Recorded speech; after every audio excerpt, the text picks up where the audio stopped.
Grab your chain axe and let's spill some blood in the name of Khorne. Let's talk about Khorne Berzerkers in Codex World Eaters.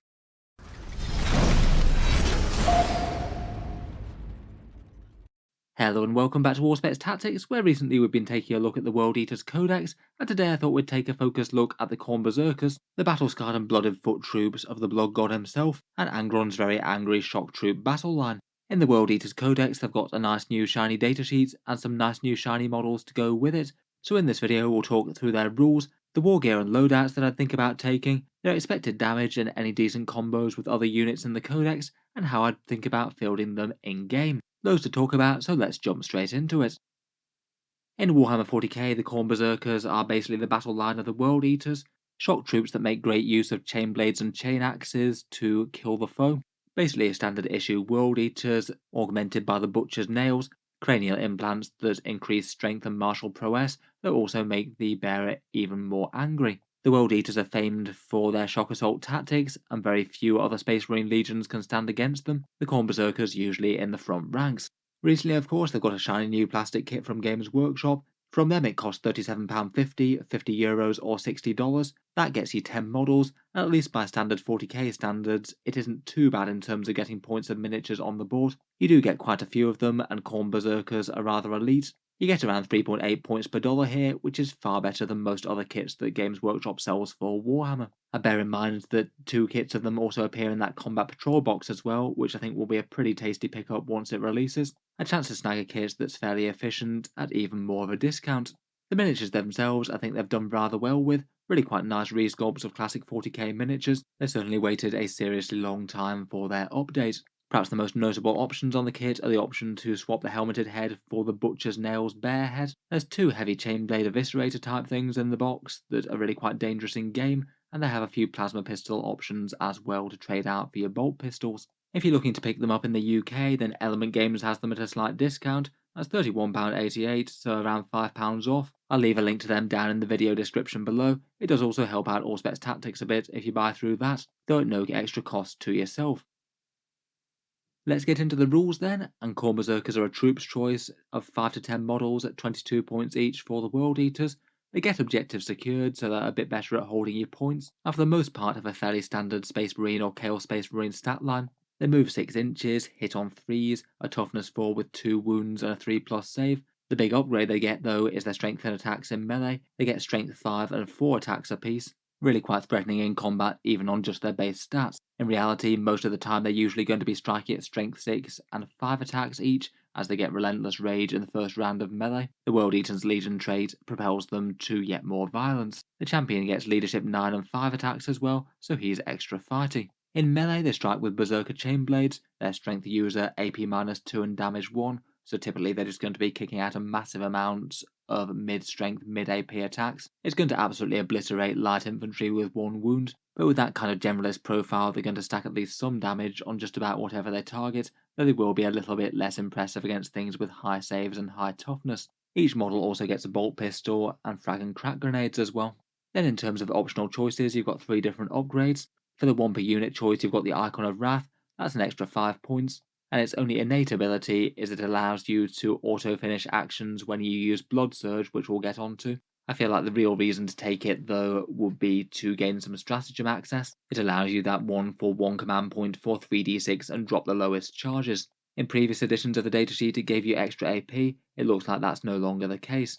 Otherwise you've got plasma pistols at 5 points each, the champion can take 1 and then it's 1 per 5 models. Fun little upgrades I guess, they do look kind of cool, but in reality for 5 points they're not really all that efficient. Your points are better spent elsewhere unless you're just struggling to spend the last 5 points in a list. The one that is really worth it though for plus 5 points is the Berserker Eviscerator. I'd say for this 5 point upgrade this is pretty much auto include. 1 Berserker gets strength plus 3, AP 4 and damage 2 with their weapon. With Relentless Rage that means they're usually going to be striking at 5 attacks, strength 9, AP 4 and damage 2. That is pretty mad out of a 27 point model, and it makes the unit just so much more efficient against heavier targets which their chain blades might struggle to wound. You can take 1 of those for every 5 models in the unit, and I absolutely would. Finally, in terms of special rules, they have a new Blood Surge mechanic, which is a fairly powerful and fairly scary thing that they can do when they lose some casualties. So Blood Surge triggers after you've taken casualties from shooting, so that's fully destroyed models, not just ones that have taken chip damage. and it does appear to happen literally every single time the unit is shot, so you could potentially blood surge multiple times in the same enemy shooting phase if they keep on chipping off lone berserkers. If they do lose a casualty, then you can opt to make a blood surge move. You roll a d6 and then you move that far. You have to move the models as close as possible to the nearest enemy unit, so you can't do anything like use it to gamely hide behind terrain unless it happens to be in your direct path.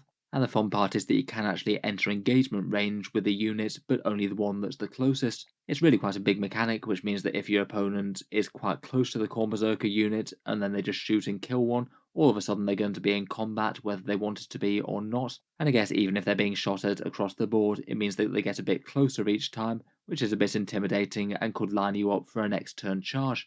I feel like it might be a kind of hard one to actually get good use out of yourself. I think it's more sort of something that your opponent has to try and deal with and not mess up too much. But it certainly feels like a unit of Khorne Berzerkers in the enemy's midst is going to be a lot harder to deal with. They can't just focus fire with all their guns, not unless they can just afford to wipe out most of the unit with just one big shooting attack. If they keep on trying to chip down models with different units, then they're going to get a lot of movement. It does have a couple of downsides as well. It cancels any actions that the unit might be doing, and you can't use it in the same turn that you've disembarked from a destroyed transport, like having a rhino shot out from under you. I guess that might be kind of relevant, as they seem quite good to run in rhinos. Overall, this is really quite fun, and could be very disruptive and really mess up your opponent's game plan if they misplay, or their shooting doesn't kill quite as much as they'd like it to. Next up, let's just talk a little bit of damage. Say if you just took a small Khorne Berserker squad for 115 points, this one's 5 models plus a Berserker Eviscerator for 115. These are rough numbers for models that you'd expect to kill if the squad didn't have any buffs. They're really efficient against 1 and 2 wound infantry. You'd kill 14 guardsmen or around about 6 enemy space marines, about half of those are from that Eviscerator alone. 2 or 3 enemy Terminators, 8 wounds dealt to a toughness 7 vehicle. Kind of interesting that over half of that is from the Eviscerator. It really is that good against hard targets. They do fall down against things with a big toughness and -1 damage though. They'd only deal 5 wounds on average to a toughness 8 vehicle. Towards the end of the game though, hopefully even just a standard Berserker might be hitting extra hard. Say if you got a bunch of Blood Tithe abilities on the go, say you got the +1 to hit and exploding 6s to hit, now your average squad is doing basically an extra 50% damage over those above numbers, roughly 21 guardsmen, 9 dead space marines, 4 enemy terminators, 12 wounds to that toughness 7 vehicle, or 7 wounds to a hard target. Basically at this point, virtually whatever they're fighting, they're kind of likely to make their points back in a single round of melee if they can get it. That's arguably the case for World Eaters in general though, I suppose. Getting them into battle intact is pretty much the challenge. I'd say their biggest weakness is that they're just not all that fast at only 6-inch movement, and they're really not that tough. So for the most part, I'd say you probably just don't want to foot slog them and run them across an open field to get gunned down. You'd want some way to get them into combat. I feel like perhaps the most solid and most obvious way is just to put them in a rhino. They're fairly cheap and effective at 80 points and have some smoke launchers to make them a bit tougher to resist enemy shooting. They just seem to pair with them really quite well. Transports in general are just pretty great for slow and fragile troops that need to be up close, and Khorne Berzerkers fit that bill. You could put in 2 units of 5 of them with those Eviscerators if desired. I would say they're probably more efficient than the Land Raider, where I just think you're sinking too many points into one big transport there. It's always a bit sad when the transport costs more points than the things that they're transporting. Otherwise, you could think about putting them in strategic reserve now it's free, or maybe a Dreadclaw drop pod if you wanted turn 1 deep strike. In general, putting melee troops somewhere where they turn up for a 9-inch charge isn't usually the best idea, but Khorne Berzerkers might actually be worth it. You could use their stratagem for 3d6-inch charge drop the lowest, get a +1 to charge from the Blood Tithe somewhere in turn 1 or early turn 2, and then combine that with a command point reroll, and you'd actually be fairly reliable. Just with the stratagems alone, with a 3d6-inch charge, you'd have around about a 50% chance of making it in. If you add a command point reroll to that, then that's over a 75% chance. And if you did manage to trigger that early Blood Tithe for +1 to charge, it goes to a 2/3 chance just with the stratagem, and then all the way up to around a 90% chance if you add a command point reroll as well. Still not absolutely guaranteed, but I feel like that's good enough odds to make a Berserker charge out of reserve not the worst idea. Otherwise, if they're starting on the board, they probably just don't want to be exposing themselves to enemy fire, even with Blood Surge. Depends on the enemy list, I suppose, though. If they have almost no guns whatsoever, I guess that's not the biggest deal. And I guess if you can try and get some Berserkers behind some terrain, either in your own deployment zone or in the midfield, they'd be quite a nasty counter-charge threat that your opponent just might not want to go anywhere near. Admittedly though, you could probably say the same about just about any World Eater's unit. I guess in theory you could combo them with a Juggernaut Lord or Lord Invocatus for a movement boost. I can't help but think that those two might be a bit more tempting to use with 8 bound though, where they can make them go truly fast, and that includes Lord Invocatus's pre-game move rule if you're using him as your Warlord, not Angron. Otherwise, the Khorne Berzerkers can get a bit of other buffs and synergy.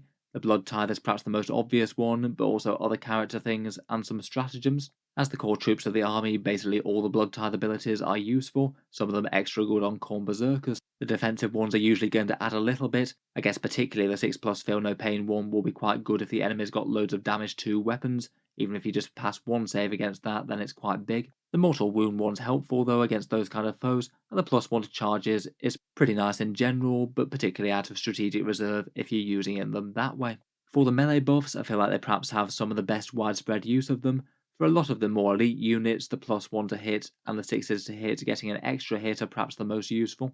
They're absolutely fine on the standard Berserkers as well, but I feel like they more than most get pretty good value out of the other two. 6 to hit auto wounding is pretty nice against knights if you're wounding them on a 5+, a bit more likely for berserkers I guess with their slightly lower strength.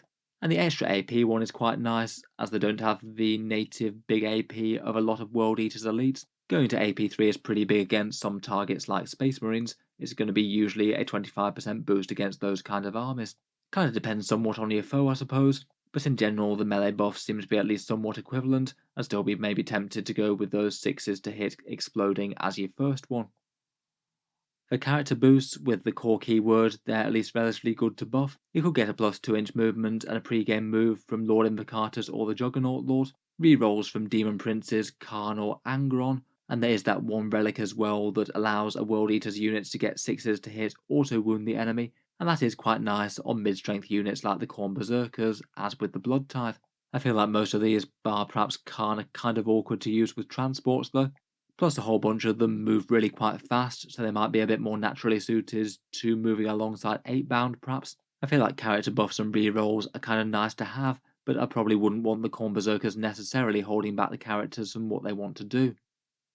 Next up though, we've got stratagems. I feel like as the core troops infantry units, the Khorne Berzerkers perhaps get the best value out of these, out of just about any of the units. There's multiple really good options for them for spending CP. We already mentioned that Icon of Wrath one for 3d6 drop the lowest. Usually that's going to increase your average charge threat range around about an extra 2 inches. Pretty nice if you're going to make a long 9-inch one for example. Gory Dismemberment for 1 CP means that core character units 6s to wounds deal mortal wounds to a maximum of 6. You're quite likely to max that if you've got a big unit of Khorne Berzerkers, a little bit less likely if you've only got 5. Typically 1 CP for about 3-ish mortal wounds is still not exactly bad though. Perhaps my favourite one out of all of these is 1 command point for Blood Frenzy for the unit to fight on death. If your unit's just about to get wiped out by something fighty, then this one is just spectacular value. You get an entire extra combat phase of World Eaters on your hands, and that's almost certainly going to be well worth it for the damage that they inflict on the enemy as they go down. I feel like the combination of this one and Blood Surge just means that they're quite a thorny unit to deal with when they're close to the enemy regardless. If they're in the enemy ranks, then if you shoot them they might just jump into combat, and if you charge them, then they might well just fight on death anyway. It's surprisingly hard to hide from their melee, even in the enemy turn. That's kind of doubled down on by the next one, Aggressive Intervention. A core unit can heroically intervene 6 inches, and again this is very nice with Blood Surge. Even if the enemy only triggers Blood Surge once, that might well put them within 6-inch heroic intervention range for this one, which is pretty big. Again, pretty monstrous to having entire extra phases of combat with shock troops, and this one is rather nice for doing things like protecting objectives as well. You might well be able to have some Khorne Berzerkers hiding out of sight behind some terrain, but have that heroic intervention or cover the entirety of an objective. If the opponent noses on to try and take the objective off you, then they're going to have to face you in combat, and that's quite a nice to have. Finally, smoke launchers I think is relevant as well. -1 to hit for their rhinos doesn't hurt. It might well be the first thing that's taking bullets before they are. Overall, these guys really do have some pretty awesome stratagem support. Fighting on death for 1 CP is amazing. The heroic intervention is very nice, and Icon of Wrath, Gory Dismemberment and Smoke Launchers are all decently usable. I wouldn't forget the core book ones either. Interrupting in combat is great. Command point to reroll charges is going to be worth it if it makes the difference. and even potentially that one command point 1 to disembark from a rhino at 6 inches could be quite big on occasion. You might be able to get them out of line of sight, or potentially into a place where they could heroically intervene from. Overall, I feel like these guys are just a really nice place to focus your stratagems. Overall, with their datasheet profile and the buffs, I'd say their greatest strengths are that they're just some very strong melee damage infantry, particularly against 1 wound infantry even more than most. Their objective secured is pretty handy within the Codex on a unit that actually fights pretty hard, and they've got some really good stratagem access, particularly fighting death, and the scary blood surge that messes with enemy shooting priorities. For their downsides, as mentioned, they're just really not all that tough for the cost.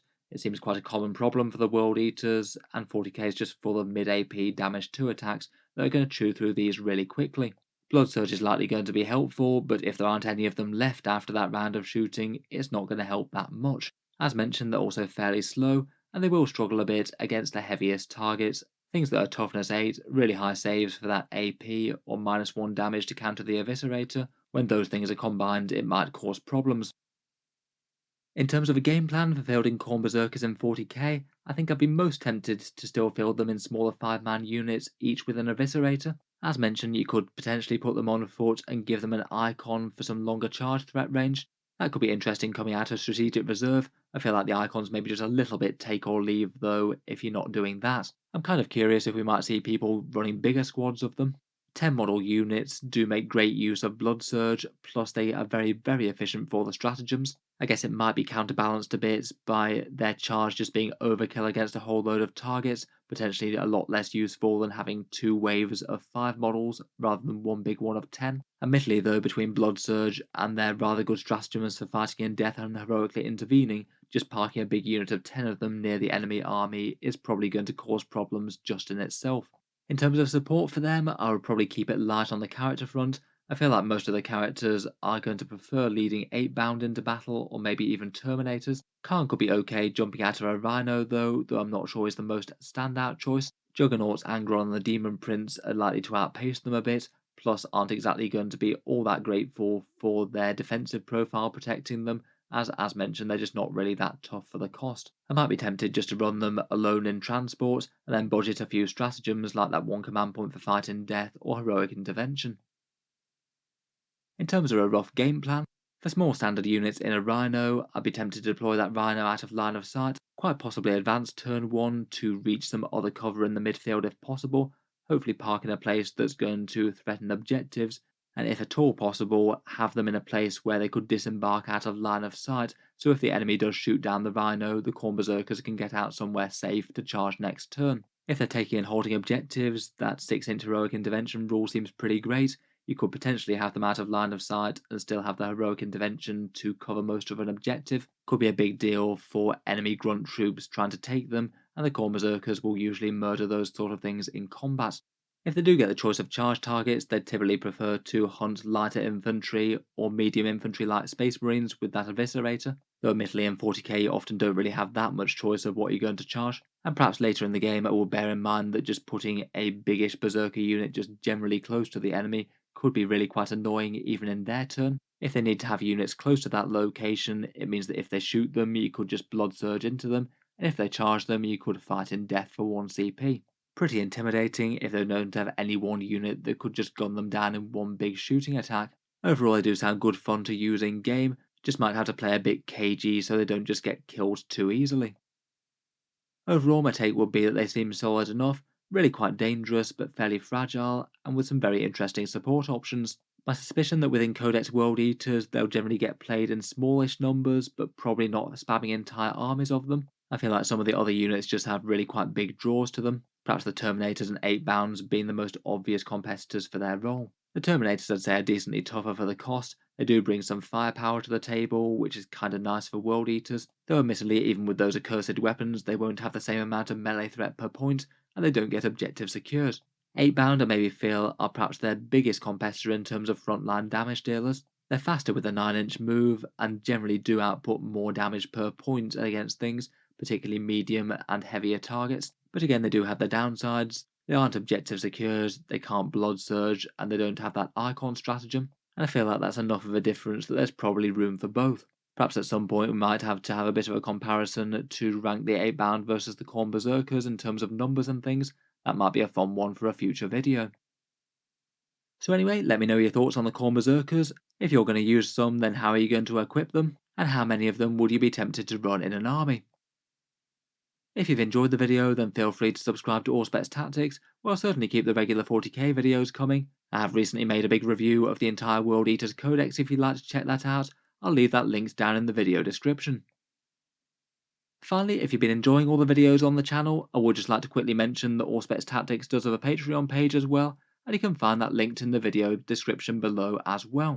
Channel patrons do get a fair few advantages, seeing certain videos early, regular votes to see what sort of things happen next on the channel, and automatic entry into the regular prize giveaways with a chance to win some really big model kits each month. If any of that sounds good to you, or you'd just like to help support, the link is down in the video description. In any case, an enormous thank you for listening, and I'll hope to see you guys next time.